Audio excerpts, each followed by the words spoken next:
आपका स्वागत है सिद्धि क्लासेस में। और आज मैं आपको आपके मस्तिष्क के बारे में जानकारी देना चाहता हूं।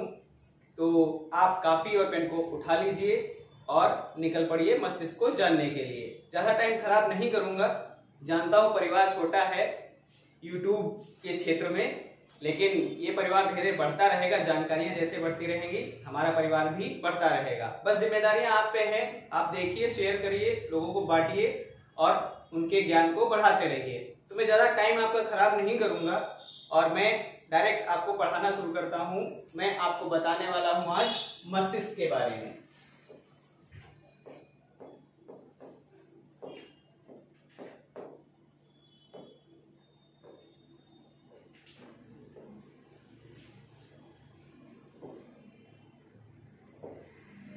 मस्तिष्क के बारे में बताने से पहले क्या बताएं आपको। मस्तिष्क जो होता है पूरी बॉडी को ऑपरेट करता है। सारा जो है पूरा केंद्र मस्तिष्क ही तो है। जैसे कंप्यूटर का दिमाग बोला जाता है किसे, या मस्तिष्क बोला जाता है किसे, सीपीयू को। तो बिल्कुल वैसे ही दिमाग को देखने के बाद ही तो बनाया गया है। तो ये मस्तिष्क जो है, हमारा मस्तिष्क पहले से ही एक हेलमेट में बंद है। आप मोटरसाइकिल चलाते समय हेलमेट लगाते हैं, लेकिन हमारा मस्तिष्क जो है पहले से एक हेलमेट में बंद है। और उसके बाद भी जब तेज गति से चल रहे होते हैं तो हमें सुरक्षा की जरूरत होती है। तो हमारा जो मस्तिष्क है ये बंद है। किसमें? आपसे पहला ही क्वेश्चन कर देगा कि हमारा मस्तिष्क जो है बंद है किसमें, तो आपका आंसर बनेगा क्रेनियल नामक खोल में। क्रेनियल नामक ये खोल एक है जो बहुत ही मजबूत सा है। इसमें हमारा मस्तिष्क क्या है, बंद है ये पूरा सा। क्रेनियल से एक क्वेश्चन और आपको मिलता है कि मनुष्य में क्रेनियल तंत्रिकाएं कितनी होती हैं। क्रेनियल तंत्रिकाएं कितनी होती हैं तंत्रिकाएं, तो आपका आंसर बनेगा 12 जोड़ी। कितनी? 12 जोड़ी। मतलब कि उतनी ही जितनी आप में पसलियां पाई जाती हैं। पसलियां कितनी पाई जाती हैं? 12 जोड़ी ही तो होती है, मतलब 24 होती हैं। 24 से तो बहुत सारे क्वेश्चन निकल के आते हैं। जैन धर्म में तीर्थंकरों की संख्या कितनी थी? 24 ही तो थी। तो ये तंत्रिकाएं जो होती है, क्रेनियल तंत्रिकाएं, वो कितनी होती है मनुष्य में? 12 जोड़ी होती हैं। और मनुष्य का जो मस्तिष्क है वो कौन से खोल में बंद होता है, तो आपका आंसर क्या होगा? क्रेनियल नामक खोल में बंद होता है।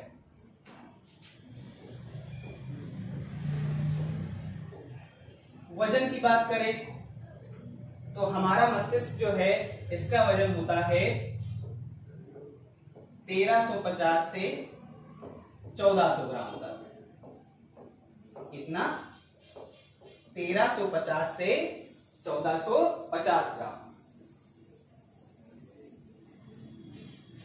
बच्चा जब जन्म लेता है तो उसका जन्म के समय उसका जो मस्तिष्क का वजन होता है वो होता है 350 ग्राम का। कितना? 350 ग्राम का।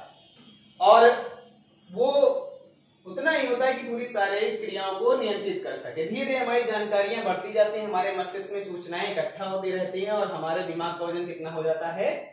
1350 से लेकर के 1450 नहीं, 1400 भी होता है। इससे ज्यादा नहीं ले जाएगा। 1450 हो सकता है, लेकिन इससे ज्यादा कहीं नहीं जाएगा। 1350 से लेकर के 1400 ग्राम तक ही हमारे मस्तिष्क का वजन होता है।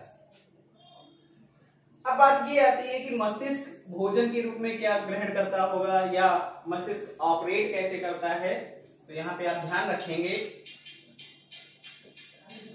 ऑक्सीजन ऑक्सीजन मस्तिष्क जो है वो प्रयोग करता है, संपूर्ण ऑक्सीजन का। जितना भी ऑक्सीजन हम ग्रहण करते हैं उस ऑक्सीजन का ये 20% ग्रहण करता है। कितना? 20%। जो भी ऑक्सीजन हम ग्रहण करते हैं उस ऑक्सीजन का मस्तिष्क कितना ग्रहण कर लेता है? 20%। रक्त की बात करें तो हमारे शरीर में जितना भी रक्त है उसका 17%, कितना? 17% जो है वो मस्तिष्क प्रयोग करता है। कितना? 17%। और ऑक्सीजन का 20% प्रयोग करता है। जितना भी ऑक्सीजन हम प्रयोग करते हैं, जितना भी ग्रहण करते हैं, उसका 20% मस्तिष्क ग्रहण करता है। वहीं रक्त जितना भी हमारे शरीर में है, उसका 17% भाग मस्तिष्क के द्वारा ये प्रयोग कर लिया जाता है। तो हमें ये पता चला कि मस्तिष्क जो है क्रेनियल नामक खोल में बंद होता है। मनुष्य में क्रेनियल तंत्रिकाएं कितनी होती हैं? 12 जोड़ी होती हैं। और मस्तिष्क का वजन कितना होता है? 1350 से लेकर के 1400 ग्राम तक होता है। यहाँ पर थोड़ा सा ध्यान रखेंगे, कभी कभी पाउंड में पूछ लेता है। क्या करता है? कभी कभी पाउंड में पूछ लेता है कि मानव मस्तिष्क का जो वजन होता है वो पाउंड में कितना होगा। तो पाउंड में कितना होगा? 3.5 पाउंड होगा। वहीं पे मैं बता दूं, 1 पाउंड जो होता है, 1 पाउंड वो 453 ग्राम का होता है। कितने ग्राम का? 453 ग्राम का होता है। तो मानव मस्तिष्क क्रेनियल नामक खोल में बंद है। क्रेनियल तंत्रिकाएं पाई जाएंगी 12 जोड़ी और इस मस्तिष्क का वजन कितना होता है? 1350 से लेकर 1400 ग्राम तक होता है या 3.5 पाउंड होता है। 1 पाउंड का वजन जो होगा वो कितना होगा? 453 ग्राम होता है। संपूर्ण ऑक्सीजन का मस्तिष्क प्रयोग करता है 20% और रक्त का कितना प्रयोग करता है? 17% प्रयोग करता है। यहीं पर एक पॉइंट और याद रख लेंगे, वजन का कहेगा कि लगभग वजन का कितना होता है, कितने प्रतिशत भाग जो होता है मनुष्य के वजन का कितना होता है? 2%। मतलब हमारे वजन का लगभग कितने प्रतिशत भाग हमारे मस्तिष्क का वजन होगा? वो कितना होगा? मात्र 2% ही होगा। तो ध्यान रखिएगा, मस्तिष्क क्रेनियल नामक खोल में बंद होगा। इस क्रेनियल में क्रेनियल तंत्रिकाएं पाई जाएंगी कितनी? 12 जोड़ी। मतलब कि कितनी? 12 जोड़ी मतलब कितनी हो गई? 24। 24 से आपको एक क्वेश्चन और याद हो गया, क्या? पसलियां। मनुष्य में पसलियां कितनी पाई जाती हैं? मतलब 12 पाई जाती हैं। 12 जोड़ी, 12 नहीं, 12 जोड़ी। कितनी? 24। तंत्रिकाएं कितनी हो गई? क्रेनियल तंत्रिकाएं वो भी कितनी हो गई? 12। तक हम क्या जाने हैं? अब तक ये जाने हैं कि हमारा मस्तिष्क जो है क्रेनियल नामक खोल में बंद रहता है और ये क्रेनियल तंत्रिकाएं होती कितनी? 12 जोड़ी होती है। 12 जोड़ी का मतलब कितना हो गया? 24 हो गया। इससे आपको एक क्वेश्चन और याद हो जाएगा कि मनुष्य में पसलियां कितनी पाई जाती हैं? वो भी कितनी होती हैं? 24 होती है। मतलब कितनी? 12 जोड़ी होती है। 24 से आपको एक पॉइंट और याद हो जाएगा कि जैन धर्म में तीर्थंकरों की संख्या कितनी हुई? तो कितनी हुई है? 24 हुई है। 1924 पहुंचेंगे तो आपको बेलगांव अधिवेशन मिल जाएगा कांग्रेस में, जो गांधी जी एक बार अध्यक्ष बने हुए थे। तो मस्तिष्क का वजन होता है 1350 ग्राम से लेकर 1400 ग्राम तक। पाउंड में अगर कहेगा तो 3.5 पाउंड होगा। 1 पाउंड का वजन होता है 453 ग्राम। ये मस्तिष्क जो है हमारा, मस्तिष्क मतलब भेजा, ये प्रयोग करता है ऑक्सीजन का कितना? 20%। मतलब जितना भी हम ऑक्सीजन ग्रहण करेंगे, जितनी भी ऑक्सीजन हम प्रयोग करते हैं, उसका 20% प्रयोग कर लेता है कौन? हमारा मस्तिष्क। वही जितना भी रक्त हमारे शरीर में है और उसी के द्वारा तो ऑक्सीजन सम्मान होता है। रक्त में हीमोग्लोबिन पाया जाता है, हीमोग्लोबिन के द्वारा ही तो ऑक्सीजन का सम्मान होता है। तो पूरे रक्त का 17% भाग जो होता है वो मस्तिष्क प्रयोग करता है। मानव वजन का लगभग 2% भाग होता है क्या? मस्तिष्क होता है ये। तो ये पॉइंट आपको पता चल गया।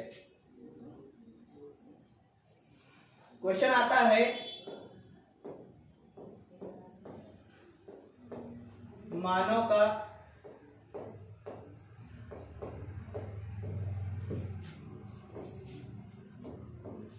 सबसे अधिक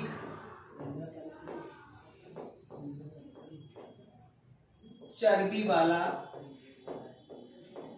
अंग कौन सा होगा? तो भी आपका आंसर बनेगा क्या? मस्तिष्क। मानव का सबसे अधिक चर्बी वाला कोई अंग होगा तो वो कौन सा होगा? मानव का सबसे अधिक चर्बी वाला अंग कौन सा होगा? तो हमारा मस्तिष्क होगा, मतलब भेजा। इसीलिए लोग कहा करते हैं हमारा भेजा मत खाओ सबसे चर्बी वाला भाग होता होगा, शायद इसीलिए कहते होंगे। मानव का सबसे अधिक चर्बी वाला अंग कौन सा होगा? वो हमारा मस्तिष्क होगा। दूसरा पॉइंट याद रखेंगे, सर्वाधिक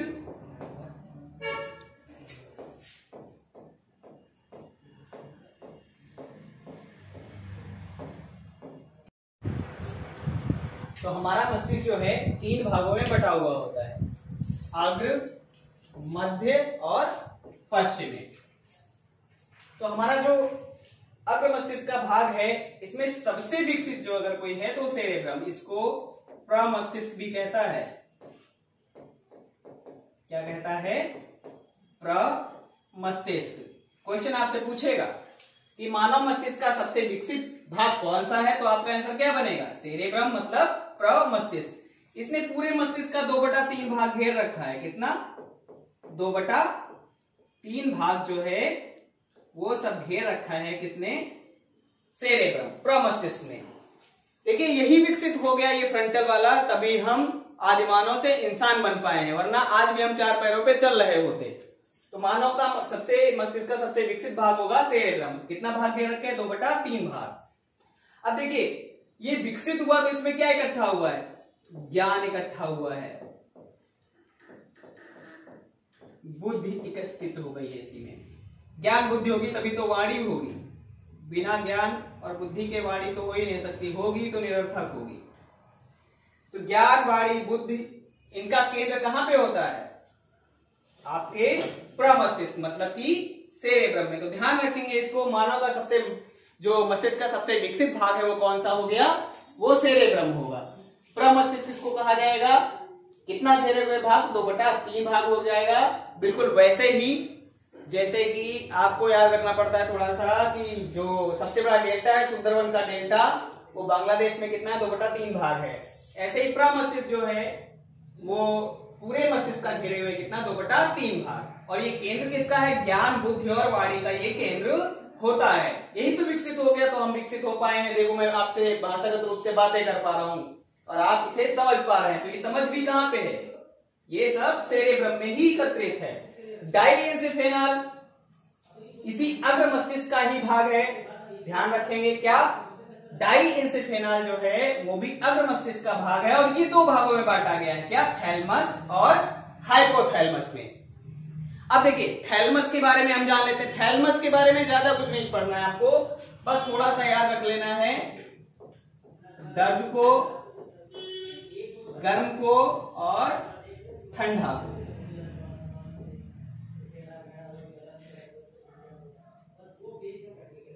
थैलमस क्या बताता है आपको? दर्द को बताता है, गर्म को बताता है, ठंडे को बताता है। बर्फ आप खाते हैं ना, आपको एहसास होता है ठंडी बर्फ है। आप चाय बनाते हो, कुछ उतार रहे होते हो और आपका हाथ जल जाता है, ये आपको कौन बताएगा? ये बताएगा थैलमस बताएगा। याद रखने के लिए इसको थर्मस कह लो, ज्यादा कुछ मत कहो। क्या कहो? इसको थर्मस कह लो। और थर्मस खोलते समय चोट लग गई, हमको दर्द होने लगा था। और थर्मस में जब हम सोच रहे थे कि पानी गर्म होगा, लेकिन थर्मस खोल के देखा तो क्या हुआ? उसमें पानी कैसा था? ठंडा था। खोलते खोलते हमको चोट भी लग गई। चोट लगी तो दर्द किसने बताया? थैलमस ने बताया। दर्द के बारे में थैलमस बता रहा है, गर्म के बारे में कौन बता रहा है? वो भी थैलमस बता रहा है। ठंडा के बारे में कौन बता रहा है? वो भी थैलमस बता रहा है। तो ध्यान रखेंगे थैलमस किसका भाग है? डाइएन्सेफेलाल का भाग है। डाइएन्सेफेलाल कौन से मस्तिष्क का भाग है? वो अग्र मस्तिष्क का भाग है। और थैलमस का मुख्य कार्य क्या हो गया? तो भैया बाबू सोना लोगों ध्यान रखो, ये थैलमस जो होगा वो क्या बताएगा? दर्द को बताएगा, गर्म को बताएगा और ठंडा को बताएगा। हाइपोथैलेमस, हाइपोथैलेमस देखिए भैया क्या करता है। हम भेजा को जान रहे हैं, भेजे में पहुंचता है, पहुंचाते रहिएगा क्योंकि ये 1400 ग्राम का जो भेजा होता है ना, बहुत ही खतरनाक चीज होता है। किसी को भी यहां से चीर डालिए, सब वैसे निकलेंगे ऑर्गन्स, दिमाग भी वैसे निकलेगा। बस व्यक्ति क्या होगा? जो उसके पास विचार होंगे, ज्ञान रहा होगा, उसी के आधार पर वो आगे बढ़ गया होगा। कोई आईएएस बन जाएगा, कोई पीसीएस बन जाएगा, कोई टीचर बन जाएगा और कोई कबाड़ बेचेगा। तो क्या होगा? उसमें जिसकी जैसी जानकारियां उसके मस्तिष्क में पड़ी होंगी वो उसी के हिसाब से ढल जाएगा। तो हाइपोथैलेमस के बारे में जान लेते हैं, जान ही लेते हैं। चलिए प्यार से शुरू कर देते हैं, ये शब्द आपको अच्छे समझ में आएंगे। प्यार हो गया, घृणा हो गया, देखा कोई चीज खराब है, घिन आ रही है, इमोशंस, प्यार घृणा वाले, वो सब कहां उठेंगे? वो हाइपोथैलेमस में उठेंगे। भूख, प्यास, भैया कौन नियंत्रित करेगा? कौन बताता है कि तुमको भूख लग गई है? भूख लग गई है, चलो भैया विद्यार्थियों का सबसे फेवरेट भोजन जल्दी वाला खिचड़ी बना लिया जाए। ये कौन बता रहा है तुमको? ये बता रहा है हाइपोथैलेमस। खिचड़ी खा लिए, बहुत तेज प्यास लग रही है यार, पानी ले आओ, 2-4 बोतल और रखो आके, बहुत प्यास लग रही है। गुरुजी भी कहने लगते हैं क्लास में, क्या हो खिचड़ी खा के आए हो क्या, बहुत पानी पिए जा रहे हो? तो भूख के बारे में कौन बताएगा? हाइपोथैलेमस बताएगा। प्यास के बारे में कौन बताएगा?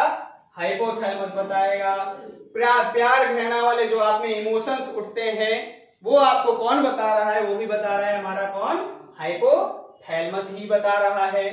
हाइपोथैलेमस और क्या बता रहा है?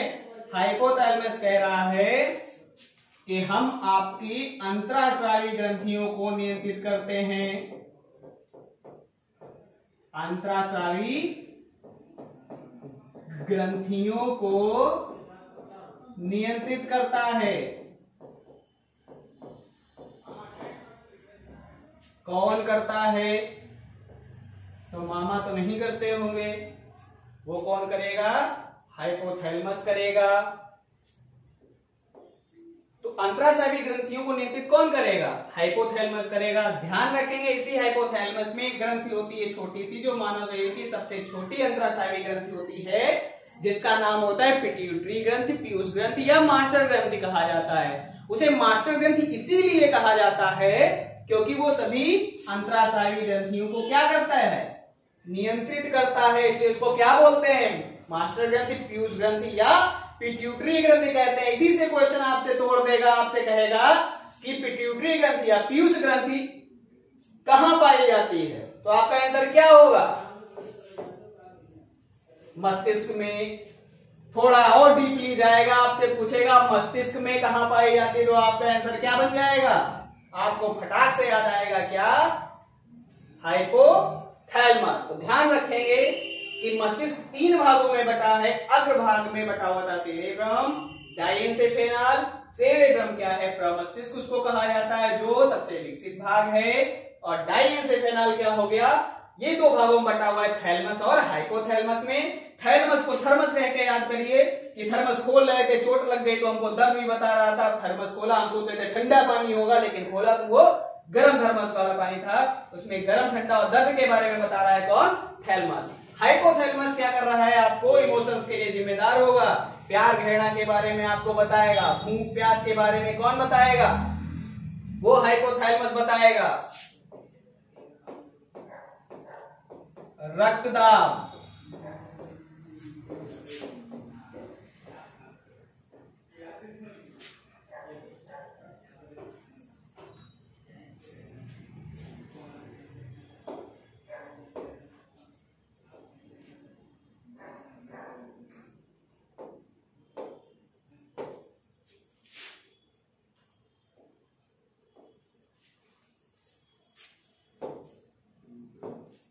रक्तदाब और शरीर का ताप कौन नियंत्रित करेगा?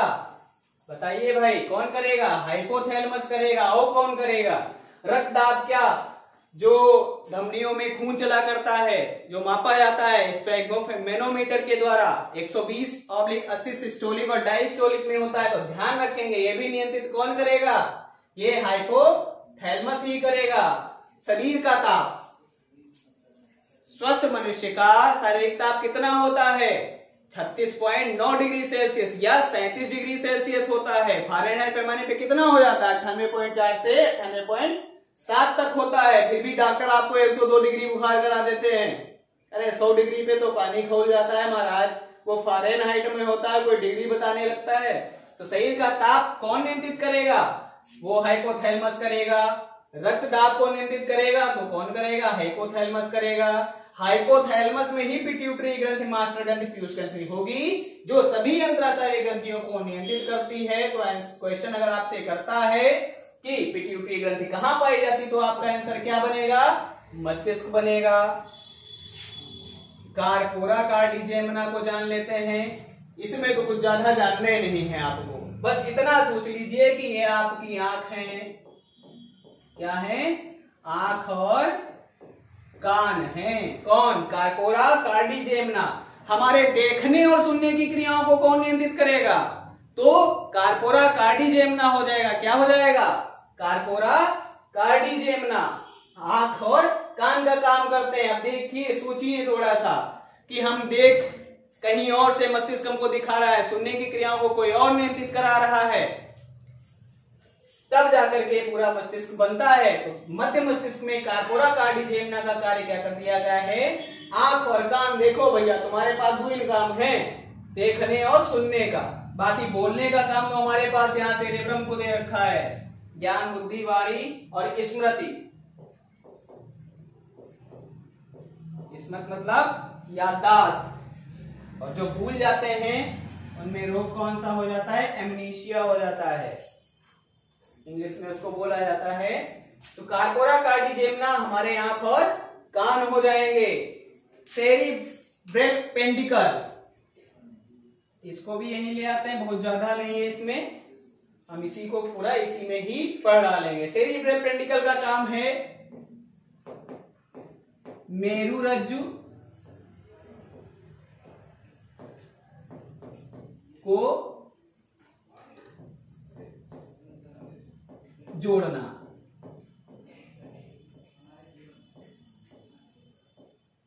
तो भैया मेरुरज्जु को कहां जोड़ना है? छत पे लगा देना है?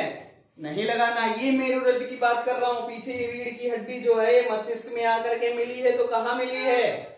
ये किसने मिलाया है? सेरिब्रल पेंडिकल ने मिलाया है। तो ध्यान रखेंगे, मेरुरज्जु जो होगी इसको जोड़ने का काम कौन करता है? वो होगा सेरिब्रल पेंडिकल हो जाएगा। मेरुरज्जु को कौन जोड़ेगा? सेरिब्रल पेंडिकल। मेरुरज्जु से आपको कुछ क्वेश्चन दिए दे रहे हैं यहाँ पे कि मेरुरज्जु जो होता है इसे स्पाइनल बोला जाता है। इंग्लिश में क्या बोलते हैं? स्पाइनल बोला जाता है, स्पाइनल। और इसमें तंत्रिकाएं होती हैं कितनी? 31 जोड़ी। इसमें तंत्रिकाएं कितनी होंगी? तो आपका आंसर हो जाएगा 31 जोड़ी। अब देखिए, ध्यान रखेंगे, मेरुरज्जु जो होता है, बच्चा जब जन्म लेता है तो उस समय मेरुरज्जु की संख्या कितनी होती है? 31। वयस्क अवस्था में जब पहुंच जाते हैं हम लोग, तो वहां पर ये बन जाते हैं 26। बिल्कुल वैसे ही जैसे बच्चा पैदा होता है तो हड्डियों की संख्या 300 प्लस होती हैं। वयस्क अवस्था में पहुंचते पहुंचते रह जाती हैं 206। तो गायब नहीं हो जाती हैं। ध्यान रखें, कुछ गल जाती हैं, कुछ आपस में जुड़ जाती हैं। तो इन चीजों को ध्यान रखिएगा। तो मेरुरज्जु जो है या स्पाइनल कॉर्ड जो है, इसमें तंत्रिकाओं की संख्या कितनी होगी? 31 जोड़ी होगी। जबकि स्पाइनल तंत्रिकाओं के बारे में ये बात हो रही है, तो मेरुरज्जु को जोड़ेगा कौन? सेरिब्रल पेंडिकल। इसमें तंत्रिकाएं कितनी होंगी? 31 जोड़ी होंगी। यहीं पर आपको पॉइंट दे देते हैं, ध्यान रखिएगा। प्रतिवर्ती क्रिया, प्रतिवर्ती क्रिया का नियंत्रण, प्रतिवर्ती क्रिया का नियंत्रण कौन करेगा? वो भी कौन करता है? मेरुरज्जु करता है। प्रतिवर्ती क्रियाओं का नियंत्रण कौन करेगा? मेरुरज्जु करेगा। बात करें पश्च भाग की, तो क्या हो जाएगा? सेरिबेलम हो जाएगा। सेरिबेलम में भी ज्यादा याद नहीं करना है, संतुलन याद रखिएगा केवल। क्या याद रखेंगे? संतुलन। सेरिबेलम का मुख्य कार्य क्या है? आपके शरीर का संतुलन बनाए रखना, वरना आप छोटे छोटे पैरों पे इतनी तेजी से नहीं चल पाओगे। इतने छोटे छोटे पैरों पे आप भाग नहीं पाओगे। अब मैं देखो अंगूठे पे खड़ा हो गया हूं मैं, देखो दिख रहा होगा, थोड़ी सी लंबाई बढ़ गई होगी हमारी, अंगूठे पे मैं खड़ा हो पा रहा हूं। ये भी संतुलन अगर कोई बना रहा है तो कौन बना रहा है? वो सेरिबेलम बना रहा है। तो ध्यान रखेंगे, हमारे आंख कान का काम किसके पास है? कार्पोरा कार्डिजेमना के पास में है। प्यार यार का चक्कर सब कहां के पास में है? हाइपोथैलेमस के पास में है। लेकिन मार वार का ठेका घर वालों और मास्टर जी के पास में है। तो रक्तदाब हो गया, शरीर का ताप हो गया, भूख प्यास हो गया हाइपोथैलेमस, देखना सुनना हो गया कार्पोरा कार्डिजेमना के पास। मेरुरज्जु को जोड़ने का काम सेरिब्रल पेंडिकल करेगा। मेरुरज्जु में कितनी तंत्रिकाएं होती हैं? 31 जोड़ी पाई जाती हैं। प्रतिवर्ती क्रियाओं का नियंत्रक कौन होता है? मेरुरज्जु होता है। पश्च भाग में हम जब पहुंचेंगे तो सेरिबेलम याद आएगा। सेरिबेलम में क्या, ये सेरिबेलम कुछ नहीं कर संतुलन बनाने के लिए, जबकि सेरेब्रम क्या था? प्रमस्तिष्क था। मेडुला ओब्लेगेंटा की बात करें, मेडुला ओब्लेगेंटा छोटे दिमाग की बात हो रही है, कुछ पिक्चरों में डायलॉग में पीछे मत मारा कर, छोटा दिमाग होता है। तो मेडुला ओब्लेगेंटा का भाई क्या काम है?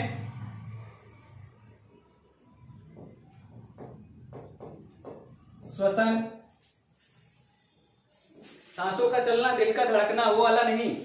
श्वसन क्रिया को कौन नियंत्रित कर रहा है, वो बातें होने वाली हैं। तो श्वसन, आप सो रहे होते हो, ये क्रिया कौन करता है? आप अपनी मर्जी से करते हो भाई। आप सो रहे हो, लंबी लंबी सांसें भरे जा रहे हो, आप सांसें भर रहे हो? नहीं भर रहे हो, क्योंकि आपके नियंत्रण में ये नहीं है। ये मस्तिष्क का कौन सा भाग नियंत्रित कर रहा है? पश्च भाग नियंत्रित कर रहा है। तो श्वसन क्रियाओं को कौन नियंत्रित करेगा? मेडुला ओब्लेगेंटा।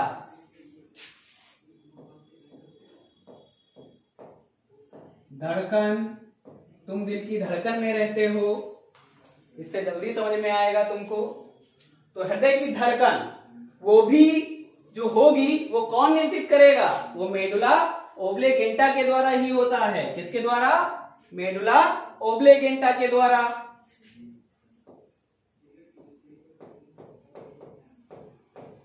उगलना, निगलना, उगलने और निगलने की क्रिया, जैसे आप खा रहे हो, निगल रहे हो, बाहर को उल्टी आ गई, आपने उगल दिया, ये क्रिया कौन नियंत्रित कर रहा है? मेडुला ओब्लेगेंटा कर रहा है। कौन कर रहा है? मेडुला ओब्लेगेंटा कर रहा है।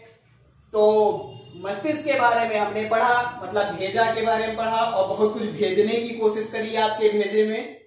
उम्मीद करते हैं ये भेजा आपके पास सही भेजा होगा हमने, और ऊपर वाले ने जो आपके पास भेजा है उसमें भी सही चीजें भी आप भेज रहे होंगे। तो मस्तिष्क क्या है, इसके बारे में हमने क्या जाना? हमने बस इतना ये जाना है कि मस्तिष्क जो है क्रेनियल नामक खोल में बंद रहता है। क्रेनियल तंत्रिकाएं मनुष्य में 12 जोड़ी होती हैं, और मस्तिष्क का वजन 1350 से लेकर के 1400 ग्राम तक होता है। पाउंड में अगर कहेगा 3.5 पाउंड हो जाएगा। 1 पाउंड का वजन 453 ग्राम होता है। वहीं मस्तिष्क जो है मानव का सबसे चर्बी युक्त अंग है, सबसे कम पुनरुद्भवन की क्षमता होती है। ईईजी जो होता है इलेक्ट्रोएन्सेफेलोग्राफ, वो मस्तिष्क की जांच से संबंधित होगा, और मेनिंजाइटिस रोग जो होता है वो किससे संबंधित होगा? मस्तिष्क से ही संबंधित होगा। संपूर्ण ऑक्सीजन का ये प्रयोग कर लेता है 20%, रक्त का प्रयोग कर लेता है 17%, संपूर्ण वजन का मनुष्य का होता है मात्र ये 2%, और मस्तिष्क बटा हुआ है कितने भागों में? 3 भागों में बटा हुआ है। चीजों को दोबारा नहीं दोहराना चाहूंगा। उम्मीद करता हूं कि ये वीडियो आपको अच्छा लगेगा। लोगों को शेयर करिए, लाइक करिए, और अपने सिद्धि परिवार को बढ़ाने की कोशिश करिए। मिलता हूं तब तक अगले वीडियो में। जय हिंद, विजय हिंद।